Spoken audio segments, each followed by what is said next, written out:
2020 had to be one of the weirdest baseball seasons ever. The battle between Manfred and the Players Union about the length of the season, the COVID protocols and everything players dealt with when only playing 60 games. It was all madness, but that can elicit a lightning bolt into some teams. In 2020, we saw a shift in the San Diego Padres. They went from a bad team to an electric, exciting, and must-see ball club. So I ask, what was this all fueled by? Well, 1, the players obviously, 2, Jace Tingler emerging as a manager in the NL, and 3, AJ Preller, the GM who made a couple notable signings this offseason. This Padres team showed that they were ready to compete and win with their young talent. All I know is, they took the baseball world by storm in only 4 days. They did something remarkable, a thing we've never seen before. In that period, Slam Diego was born, and we're gonna look at every single part of it.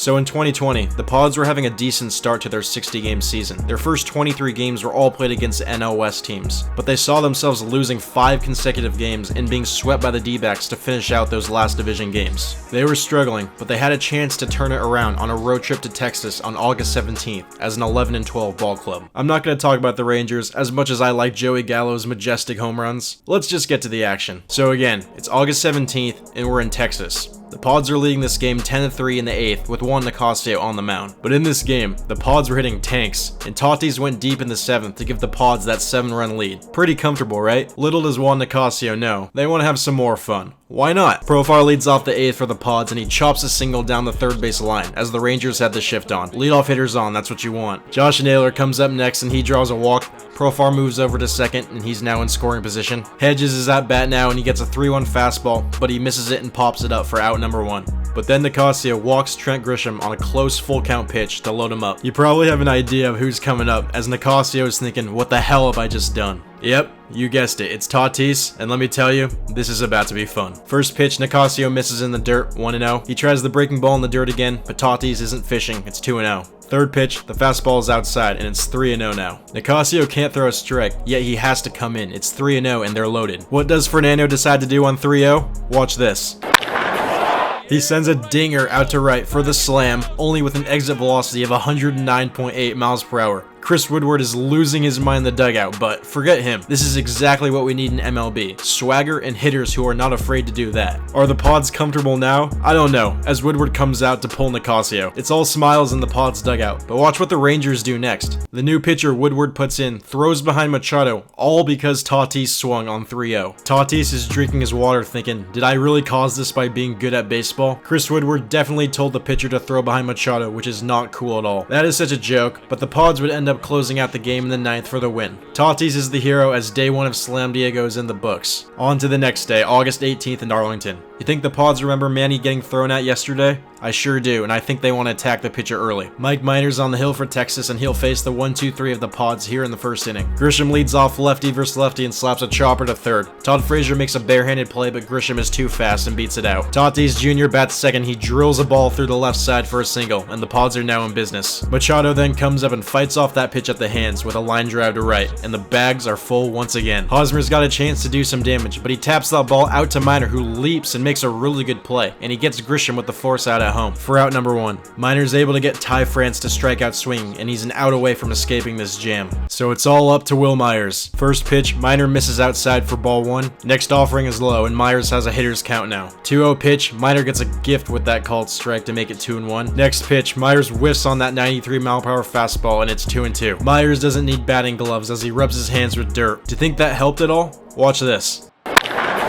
Myers destroys that ball to the deepest part of the field, and it's out of here for another grand slam. Gosh, it's the first inning, and I wish there was a cut of Chris Woodward to see his face. It's 4-0 Pods with back-to-back days with slams as Will Myers rounds the bases. He touches home and gets some congratulations from the boys as they're saying, let's keep it going. Fast forward to the 9th inning, and the Pods are able to get out of a jam and close the game out with a 6-4 victory. The Pods offense was killer this time around, and they really did make the Rangers pay. The series now shifts from Arlington to San Diego for a 2-game set between these teams. So we're in San Diego now. It's August 19th and the Pods led all game, but the Rangers tied the game in the 9th. Then they scored in their half of the 10th inning to take a 3-2 lead. The Pods now need a rally to get that time run home. Profar is the runner on second as Greg Garcia lays down a good bunt which advances Profar to third. Trent Grisham then steps up looking to hit a fly ball. Instead, he takes the walk on a full count to put runners at the corners. Rangers are now in a very dangerous situation as you look who's at bat. Does Montero really want to face Tatis? Nope. He walks him to load the bases. And would you look who's up next? Manny Machado. Do you think he has something on his mind? I don't think Manny liked it when Texas threw at him in Game 1 in Arlington. Do you think Chris Woodward is thinking about that just about right now? First pitch, Montero misses outside with the fastball. 1-0 pitch is a fastball that Manny fouls down the line. It's 1-1. Third pitch is fouled off again by Machado to give Montero an edge. It's 1-2. The 1-2 offering for Montero is fouled back again by Manny. Fifth pitch is low as Manny doesn't offer to make it 2-2. The next pitch for Montero is fouled off again by Manny. Manny really wants a fastball right here in the zone. 2-2 pitch, he doesn't get it as that's outside to make it full. It all comes down to this, the 3-2 pitch from Montero.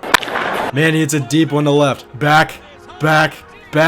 It's gone. A walk-off grand slam for the Pods to send the Rangers packing. How about that for a little payback? Montero's like, are you serious right now? As Manny's rounding the bases. A grand slam to win it, which gives the Pods 3 games in a row with a slam. This was nothing short of insane. Manny's clobbered at home plate by his teammates, as I cannot imagine the adrenaline after hitting a shot like that. 3 grand slams by 3 different players in 3 days. Will history be made tomorrow on August 20th for the Padres? We'll have to see. Kyle Gibson controls his own destiny for the Rangers as he's on the mound. He does not want to be part of history in this way. The Rangers lead this game 2-1 as Austin Hedges leads off the bottom of the 5th with a line drive to center for a base hit. Trent Grisham then comes up and he flies out to the center fielder for out number 1. Tatis Jr. then comes up and ropes that inside fastball for a single to left. Kyle Gibson wants no part of Machado and he walks him on 4 pitches to load him up. So the script, it's all there, it's all set for Eric Hosmer. Kyle Gibson in his head is aware of what's going on and he doesn't want to make a mistake. Let's get to the AB. Gibson starts off with off speed and steals strike 1 on the corner. 0-1, Gibson goes breaking ball again, but he misses badly. Chris Woodward looks like he knows exactly what's going to happen next. The 1-1 pitch from Gibson.